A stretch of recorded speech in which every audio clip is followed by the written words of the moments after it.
Pun lư prea tật đai tớp tại tuần tiệp lịch bắt từ trường mệt. Mình trầm tại no một nơi phiệp ngô ngật slop nụ tì. Pon tai vì có chi pê vì lìa đai khăn chạy rồi viên phúc chẳng pi trâu rô lột tàu đai. Mình úc phiệt trán tay cất thà.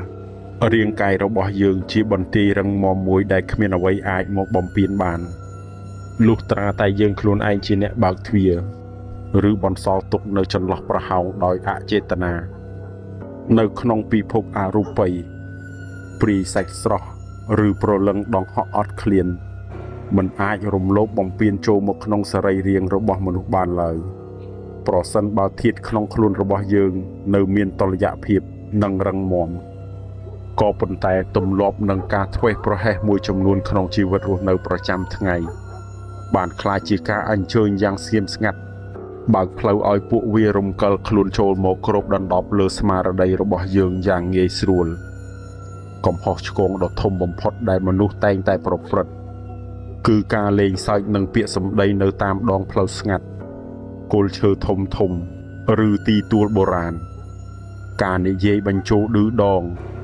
Rư ca bần lư bịa pro mát thác luôn mình khai. Nâng trong chụp xa là bong. Cứ chỉ ca bần tiếp khai ca bịa phâu chân. Hỏi có chỉ ca phát đo sất oi phục vụ ạ rụp bấy đào chô một biệt biên. Nâu phê đài mọt nê dê bó bạch bó bói khoa ca cổ rụp nhô nhợt. Ai ca vì ca tự bọt chương tôi thùng. Rứ đào chôn còn lãnh đài kê chưa tha chê chùm rộp rô bó vụ vìa. Đòi khmiên ca sông khá mạ tô. Nụ cầm hăng ạ rụp bấy nâng chạp phát đàm tam lông bọn lại. Hiệp phây rôn thốt đài cát lãng phliêm phliêm. Pi ca tam lông bọn lại nụ. Nâng thua oi pro lưng rô bó mà nụ thlẹ chọc đo bạt. Nâu khả nạ đai sma ra đây trâu hào chênh bạch. Pruh tai ca tọ slot khlang. Riêng cài nâng prai chia tô tê sạc. Hỏi vía có chia áo ca mi đai pri ai stuk chô một sân thật. Nâng cụp krong so say vị nhiên tiếng ọc phliêm phliêm. Krau pi bịa sống đây nâng cài vi ca. Sthàn ập hiệp chất đại bạ tọc chất. Đếch mình lụa. Rư ngô ngôi xanh chân cất mà nè anh không phiếp ngô ngật. Có chỉ mê đáy sụp tiên tham ập bố ảo với chùm miên giang xa hào bóng phột. Một nụ đáy bọn đá áo chất cùng nật on đáy on đồn. Khoa xa tệ sma ra đây. Thiệt khăn khuôn nâng prai chia trò chẹ srep. Đôi chịp tiếc đáy khmiên mà chá nâu chăm diêm cảm. Chiêng ní tàu tiết. Cả đá hà rung sai sọ. Rư cả đá chiêng con đá á triệt tam phlâu bay khảnh. Sọt tại chỉ ca rùm lộp lơ bê về lìa rô bó bố bộ vị nhiên ôn thạc cào. Phiệp lộp lôn đáy khơi rô bó sát play pnêch. Rô bó sen prên. Rư krương alang ca đáy kế bó chó tam chênh chăm thannol. Rúi rơ dốc một chia rô bó luôn. Có mình khó bì ca lục đáy tổ tuol dốc bắn đá xa. Nâng nòm prê oi tông tam sợt một tè nụ đáy. Nâu bê đáy thuyê ca bia riêng cài.ត្រូវបានបោកចំហដោយការធ្វេសប្រហែសនិងការប្រមាថវិញ្ញាណព្រាយនឹងចូលមកបឺតជញ្ជក់យកកម្លាំងធាតុបំបែកបំបាក់សតិសម្បញ្ញៈរហូតតតែរាងកាយទាំងមូលលែងជារបស់ខ្លួនឯងទៀតឡើយចូលចងចាំថាពិភពងងឹតតែងតែរងចាំសង្កេតមើលរាល់កំហុសខុសឆ្គងរបស់អ្នកដើម្បីស្វែងរកឱកាសចូលមកជំនួសកន្លែងពន្លឺព្រះអាទិត្យនាខែវស្សាបានលិចបាត់ទៅជាមួយនឹងស្រមោលកណ្ដាលផ្ទៃទឹកដ៏ល្វឹងល្វើយរដូវទឹកលិចបានឈានចូលមកដល់ភូមិឋានទាំងមូលប្រែជាសមុទ្រទឹកសាបសម្រាប់អ្នកស្រុកស្រែចំការនេះជាពេលវេលាដ៏ស័ក្តិសមបំផុតក្នុងការចេញទូកទៅរកបាញ់កណ្ដុរនិងចាប់ពស់តាមមេឃឈើដែលលិចទឹក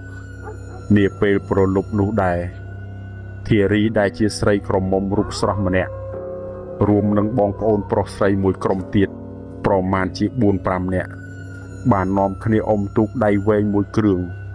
សំដៅទៅកាន់ព្រៃលិចទឹកខាងក្រោយភូមិដែលល្បីថាសម្បូរទៅដោយសត្វព្រៃនិងកណ្ដុរទឹកធំធំសំលេងសើចក្អាកក្អាយនិងការពោលពាក្យលេងសើចរបស់ក្រុមយុវជនបានបន្លឺឡើងកណ្ដាលភាពស្ងប់ស្ងាត់នៃផ្ទៃទឹកម៉ោង 7-8 ទៅហើយទូករបស់ពួកគេបានអណ្ដែតទៅក្បែរទួលបុរាណមួយដែលមានដើមជ្រៃធំលិចទឹកពាក់កណ្ដាលដើមទីនោះងងឹតស្លុប នឹងមានខ្យល់បក់មកត្រជាក់ស្រេបខុសពីធម្មតាខណៈដែលបងប្អូនប្រុសកំពុងតែផ្ដោតអារម្មណ៍ប្រើពិលរេបាញ់កណ្ដុរនឹងរកពោះហេរីដែលអង្គុយកណ្ដាលទូកមានអារម្មណ៍ថាស្រេកទឹកយ៉ាងខ្លាំងស្របពេលដែលនាងកំពុងតែអស់កម្លាំងនិងងងុយដេកផងធ្វើឲ្យស្មារតីរបស់នាងចាប់ផ្ដើមធ្លាក់ចុះខ្សោយដោយសារតែភាពខ្វះការប្រុងប្រយ័ត្ននិងមិនបានសុំខមាទោសម្ចាស់ទឹកម្ចាស់ដីធារីបានលូកដៃទៅកណ្ដាលទឹកត្រជាក់ដើម្បីលុបមុខនិងស្រង់ទឹកមកផឹកព្រមទាំងបានពោលពាក្យលេងសើចទាំងប្រលឹងចង់សក់ថាអើយត្រជាក់ស្រួលណាស់បើមានអ្នកណាមកច្របាច់ជើងឲ្យទៀតច្បាស់ជាដេកលក់នៅលើទូកនេះមិនខានទេនាងមិនបានដឹងទេថាពាក្យសម្ដីប្រមាថលេងសើចបែបនេះនៅក្បែរដើមជ្រៃធំដែលមានវិញ្ញាណព្រីទឹកសន្ធិដ្ឋនោះធាតុក្នុងខ្លួនដែលចុះត្រជាក់បូករួមនឹងស្មារតីដែលងងុយងើបមិនរួចបានធ្វើឲ្យប្រលឹងរបស់នាងហើរចេញបន្សល់ទុកនៅរាងកាយទទេស្អាតភ្លាមនោះព្រាយទឹកដ៏កំណាចមួយបានស្ទុះចូលមកគ្រប់ដណ្ដប់សរសៃវិញ្ញាណរបស់ធារីទាំងស្រុងដោយគ្មាននរណាម្នាក់ដឹងឡើយមួយសន្ទុះក្រោយមកស្រាប់តែមានសំឡេងមួយបន្លឺឡើងពីកណ្ដាលទូកវាជាសំឡេងច្រៀងដ៏គ្រលួចអន់លង់អន់លយនិងគួរឲ្យព្រឺក្បាលជាពន់ពេកបទចម្រៀងបុរាណសម័យដើមដែលមានទំនុកច្រៀងលួងលោមបណ្ដាបំពេបណ្ដា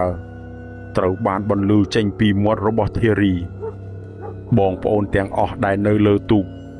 បងវាយពិលមកមើលនាងទាំងក្តីស្រឡាំងកាំងព្រោះតាំងពីដើមមក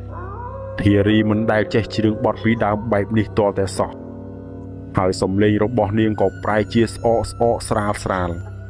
ដូចជាមនុស្សចាស់បុរាណនាងអង្គុយយល់ខ្លួនទៅមកភ្នែកសម្លឹងត្រង់ទៅផ្ទៃទឹកងងឹតហាក់បីដូចជាគ្មានដឹងឮការហៅរបស់អ្នកណាទាំងអស់ដោយដឹងថាមានរឿងមិនស្រួលក្រុមបងប្អូនក៏ប្រញាប់ប្រញាល់បងវាយក្បាលទូកត្រឡប់មកផ្ទះវិញទាំងក្តីភ័យរន្ធត់លុះដល់ពេលបញ្ជូនដល់លើផ្ទះស្ថានភាពរបស់ធារីកាន់តែធ្ងន់ធ្ងរនាងមិនស្គាល់បងប្អូនម៉ែឪឬអ្នកណាម្នាក់ទាំងអស់ម្រាមដៃទាំង10របស់នាងចាប់ផ្ដើមក្តាប់ឡើងក្រញែងក្រញ៉ង់រឹងកំព្រឹសដូចជាក្រញ៉ាំបាក់សីនាងបើកភ្នែកធំសម្លឹងសំឡក់ចំហមាត់សើចក៏ក្អាយតិចសក់ក្បាលដែលធ្លាប់តែចងស្អាតបាតបែរជាសំពីងសំពងរញ៉េរញ៉ៃពេញមុខពេញមាត់នាងធ្វើមុខមាត់ក្រញើដាក់អ្នកគ្រប់គ្នាដែលចូលទៅជិតទឹកមុខនោះមើលទៅសាហាវយងខ្នងមិនមែនជាធារីម្នាក់មុនតតែសោះគឺពិតជាមុខព្រាយដែលចូលនាងនោះហើយឃើញសភាពកូនស្រីបែបនេះឪពុកម្ដាយរបស់នាងភ័យស្លន់ស្លោក៏ប្រញាប់រត់ទៅអញ្ជើញគ្រូអាចារ្យពូកែខាងដេញអាគមនៅក្នុងភូមិទាំងកណ្ដាលយប់ពេលលោកគ្រូអាចារ្យមកដល់គាត់បានរៀបចំជើងពៀនសូត្រមន្តគាថានិងយកទឹកមន្តមកប្រោះព្រំលើខ្លួនធារីភ្លាមនោះធារីដែលត្រូវព្រាយចូលក៏ស្រែកឡើងយ៉ាងខ្លាំងដល់ការឈឺចាប់ហើយព្យាយាមរើបំរាស់ទាំងនិយាយកំហុកលក់លើដាក់គ្រូអាចារ្យកាន់រំពាត់ផ្ដៅដេញសួរចម្លើយយ៉ាងម៉ឺងម៉ាត់តើឯងជាអ្នកណាមកពីណាហេតុអ្វីបានជាមកចូលសន្ធិដ្ឋក្នុងខ្លួនកូនចៅគេបែបនេះព្រាយនោះបើកភ្នែកធំសើចហារួចឆ្លើយតបមកវិញដោយសំឡេងក្រឡូថាអញជាម្ចាស់ទួលដើមជ្រៃមេក្មេងនេះវាថ្លើមធំហ៊ានមកនិយាយប្រមាថមើងងាយទឹកដីអញថែមទាំងចង់ឲ្យអញជ្របាច់ជើងឲ្យទៀតបើចង់ឲ្យអញចេញលុះត្រាតែពួកឯងធ្វើពេលសែនព្រេនសុំខមាទោសអញដោយមានមន់ស្ងោមួយនិងសំណែនបាយទឹកបារីស្លាមនុស្សឲ្យគ្រប់គ្រាន់ទើបអញព្រមប្រឡែងខ្លួនវាដើម្បីសង្គ្រោះជីវិតកូនស្រីឪពុកម្ដាយរបស់ធារីបានប្រញាប់ប្រញាល់រៀបចំធ្វើពេលតាមការទាមទាររបស់ព្រាយទឹកនោះភ្លាមសំណែនមន់ស្ងោមួយក្បាលព្រមទាំងបាយទឹកលាយសណ្ដែកល្ងនិងស្លាម្លូត្រូវបានរៀបចំដាក់ក្នុងពេលដែលធ្វើពីស្រទប់ចេកយ៉ាងត្រឹមត្រូវគ្រូអាចារ្យបានសូត្រមន្តឧទ្ទិសនិងសុំខមាទោសចំពោះកំហុសឆ្គងដែលធារីបានធ្វើ រួចបានយកពេលនោះទៅបណ្ដែតចោលតាមទឹកនៅឆ្ងាយពីផ្ទះបន្ទាប់ពីកិច្ចសែនព្រេនបានបញ្ចប់សពគ្រប់ស្រាប់តែធារីរលាស់ខ្លួនមួយទំហឹងដកដង្ហើមធំរួចក៏ដួលសន្លប់ស្ដោកស្ដឹងនៅក្នុងផ្ទះរបស់នាងមួយសន្ទុះក្រោយមកនាងក៏ចាប់ផ្ដើមបើកភ្នែកឡើងយឺតខណៈពេលដែលដឹងខ្លួនឡើងវិញធារីបានសម្លឹងមើលជុំវិញខ្លួនទាំងក្តីងឿងឆ្ងល់ជាខ្លាំងនាងឃើញម៉ែឪបងប្អូននិងអ្នកភូមិជាច្រើនអ្នកមកចោមរោមមើលនាងពេញផ្ទះទាំងទឹកមុខនៅសេះសល់ភាពភ័យខ្លាចធារីក្រោកអង្គុយទាំងវិលមុខរួចសួរទៅកាន់អ្នកគ្រប់គ្នាដោយភាពស្មោះត្រង់ថាមានរឿងអីនឹងម៉ែថៃបានអ្នកភូមិនាំគ្នាមកផ្ទះយើងច្រើនម្លេះមានរឿងអីកើតឡើងមែននាងសួរដេញដោលទាំងមិនបានដឹងទាល់តែសោះថារាងកាយរបស់នាងទើបតែដើរតួជាផ្ទះជួលរបស់ព្រាយទឹកដ៏គួរឲ្យរន្ធត់កាលពីប៉ុន្មានម៉ោងមុននេះសោះចំណែកឯអ្នកភូមិវិញបានត្រឹមតែលួចដកដង្ហើមធំនិងសម្លឹងមើលមុខគ្នាចំពោះហេតុការណ៍ដ៏ព្រឺក្បាលមួយនេះ